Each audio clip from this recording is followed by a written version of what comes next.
Hi and welcome to Exploring with Em and Stu. And today we are here in Harwich, just next door to Beacon Hill Fort. And today we're actually lucky enough to be able to take you for a little look inside their radar tower here. Constructed during 1941, this tower housed the earliest form of radio direction finding equipment, being one of only 10 built around the UK. Later becoming known as radar, it was able to provide the range and bearings of enemy ships out over the minefields of the estuary. This information was then transmitted to the extended defence officers at either Landguard Fort or here at Beacon Hill. And here we are, we're actually just stepped through the front door of the radar station. That's it. And it's already greeted with some fantastic things. Looks like it's going to be quite a nice museum to have a look at. And we're currently stood in the generator room. And just behind us, we've apparently actually got an original generator from when the building was built in 1941. Of course, this was used for backup electric in case the main power supply was cut off. Yeah. But this one was actually original to the building apparently, so that's quite That is very cool interesting. to see. But we've got a few little rooms on this ground floor, so we'll take a little look. We've not actually had a look ourselves yet, but we'll see if we can point out some interesting bits.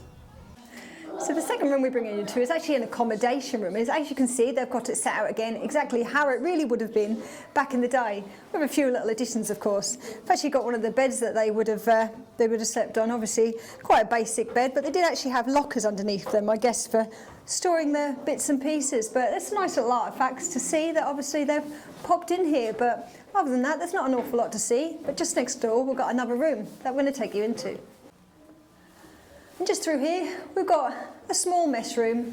I'm guessing where the people who were actually stationed here would have taken a bit of a break, cup of tea, maybe a little bit of a lunch, and sort of hung out. But we've got a few little features that we can actually show you of the structure. We've got some of the lovely windows, and they do actually look like they could be original. We've actually got some lovely bottles there, which if you watch our channel, you know that we do like some of the old Victorian bottles. They're obviously not Victorian, but here we go, we've got these lovely hatchways on the windows. But it's not an awful lot to see in here, yet again, other than a few little artefacts that we'll put some scans in afterwards. Just leaving the mess room, we bring you to another room, and we've just got a small chemical toilet to the side here. And this is in fact the lobby, I imagine probably the main way in back in the day. And we've got quite a large door there. But if we just look above my head, we've actually also got an access hatchway, which we do believe was likely added later. As you can see, they've just sort of knocked through the ceiling there. We're just coming up to the second floor here, and this is actually the operations room. And there have been all sorts of things up here, including the receiver and the transmitter, where all the messages that came from the array above us would have been sent to. And if we just follow around this room in the middle, we've actually got the mechanism where these were, as you can see, two people would have manually moved the array on the roof sort of round and round, which is quite good to see, but I don't think I would have liked to have been one of them.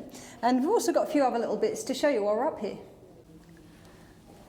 So just following this room around, and we've got some windows here with an amazing view looking out over to the port of Harwich and over to Felixstowe.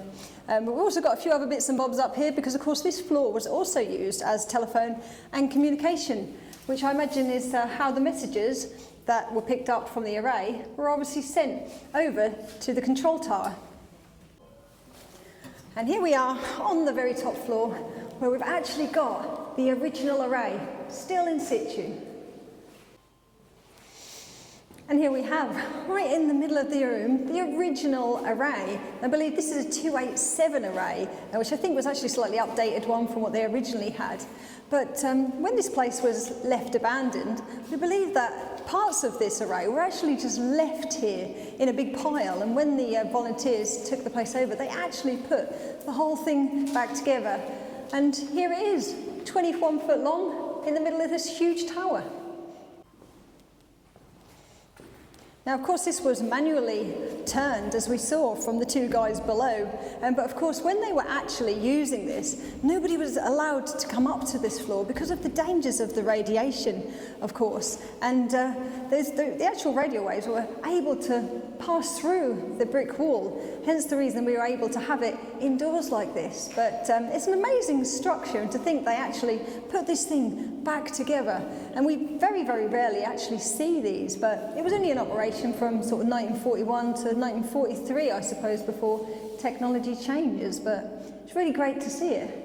But I think that's probably everything that we can show you up here, so we're going to get back down and find to do again. Once the range and bearings of the enemy was determined at the RDF tower we've just been to, this information was then sent to the minefield control tower. And here it would be plotted on a map of the minefield, and a group of 4 mines would have been chosen to be electronically detonated. And here we are at this tower. What's the tower called, Emma? This is the Extended Defence Officers Tower, also known as an EXDO Tower. It's built right at the edge of Beacon Hill Fort, that's just behind us, overlooking the estuary. And as you can see, it's got a bit of an observation slit there. And on the top of it, I do believe there's a bit of a caponia, I think. Is it a caponia? Yeah. I do believe so. And if you just look... Yeah, look here, yeah, you can see actually it's actually built on top of a pillbox there. Yeah, and we've got sort of the loopholes still. Obviously, the pillbox wasn't in use for very long before they built the tower, because this was only built in 1941, I should imagine. Yeah, and then you've got the lookout just here. Not they had loads of lookouts, but...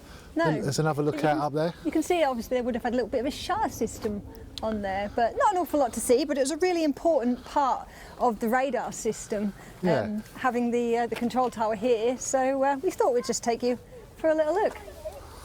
And not only this, we've also got something else to show you just before we go.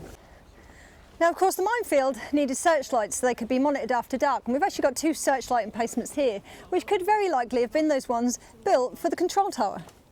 So that brings us to the end of this nice little video from today. Yeah, it's just been a little look at the radar tower of Harwich, and of course the control tower down the end here, which we've seen in the past, but we never actually knew that it was part of the radar system, and I think a lot of people maybe don't. And of course, just behind us, if you can see, we've got the searchlights, which we're not sure if these are the original ones built for the control tower here, but they could have been, because it certainly would have had them. So we thought we'll take you for a little look at those. And we have had a word with the volunteers here who do all the information on the place.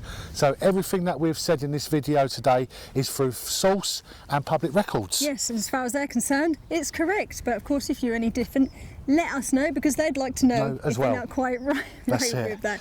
But by all means, this place is open once a month, I do believe, certainly during the summer, so come and have a look. It's free to look, but leave a donation, because it's always very much gratefully received, isn't it? But if you have liked this video, please consider liking and subscribing. It's been helping our channel build, and it's all because of you. That's it, and we've got loads of other military videos, including one of Beacon Hill Fort that's just behind us, so take a little look at that, and also maybe check out our Patreon, because we've got all sorts of extra bits and pieces there too.